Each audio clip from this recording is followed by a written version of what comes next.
Hillary Clinton delivering a wildly hypocritical speech this weekend, in which she attacked political donations from foreign governments. We've got to take on Citizens United and get rid of the secret money that is rigging the system. I think we are really skating on thin ice. It's getting to the point where we have no idea where money is coming from. It's not being disclosed.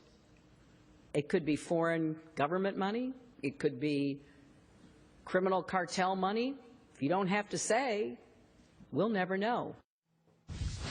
Well, we're going to try to find out. Trump today said Clinton is all talk, that in reality she wants to keep things the way they are. The people who rigged the system are supporting Hillary Clinton because they know as long as she is in charge, nothing's going to change. The inner cities will remain poor. The factories will remain closed. The borders will remain open. The special interests will remain firmly in control. Donald Trump today. Well, our next guest says Hillary and Bill Clinton have perfected cronyism and self-enrichment on a global scale. Joining us, Peter Schweizer. He is the president of the Government Accountability Institute, author of the book Clinton Cash, the untold story of how and why foreign governments and businesses helped make Bill and Hillary rich. Also executive producer of the Clinton Cash feature film, its U.S. premiere in Philadelphia on the 24th of July, the eve of the Democratic National Convention. Peter, you haven't lost your sense of humor. Good to have you with us. Thank you, Lou. It's great to be on with you. I was just thinking of you and your reaction as Hillary Clinton is talking about those that dark money coming from foreign governments into things like, say, the Clinton Initiative, the Foundation for the Clintons, are into, well, who knows what. Yeah, it was a bizarre speech that she gave, Lou. It's as if she was Rip Van Winkle and has been asleep since the Clinton Foundation and Clinton Global Initiative have been functioning.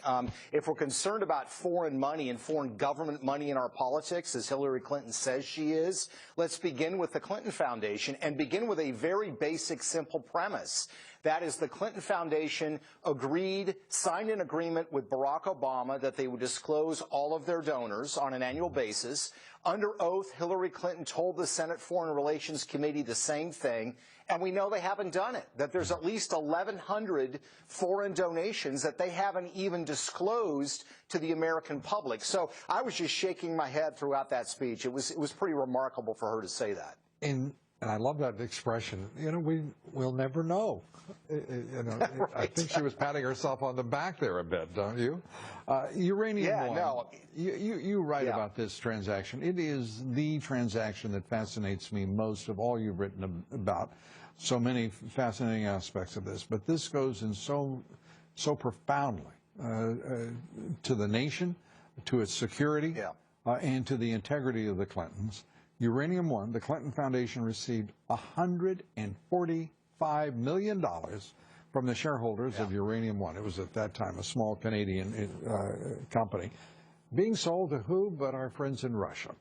And with the consummation of the sale, they acquired 20% of this country's uranium assets. Quite a stroke. And the fact that we never had a hearing on that deal in this country. The Committee for Investment in the United States, CFIUS, involving the Treasury and a number of other agencies and indeed members of Congress, never had a voice in that transaction. Why not?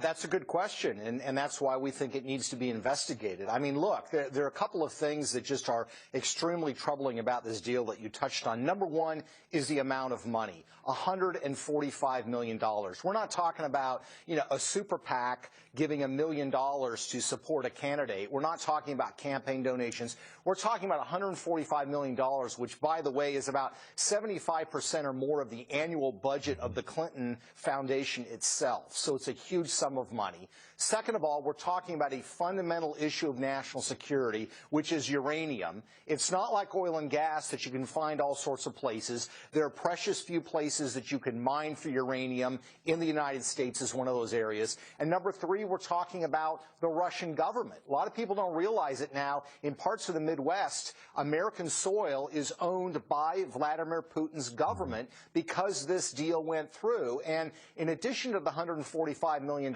Lou, Bill Clinton got $500,000, $500,000 for a 20-minute speech from a Russian investment bank tied to the Kremlin 2 months before the State Department signed off on this deal. It just stinks to high heaven, and I think it requires a major investigation by the federal government.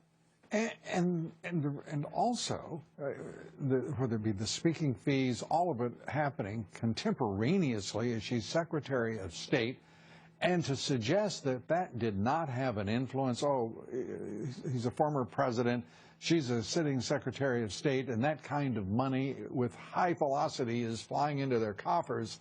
Does anyone seriously think that that isn't a conflict of interest? And why in the world wouldn't the Obama administration act to stop it, other than the fact they're utterly indifferent? Yeah, no, I mean, you're exactly right, Lou. I mean, everybody knows the reason that money flows to politicians is because people want something in return.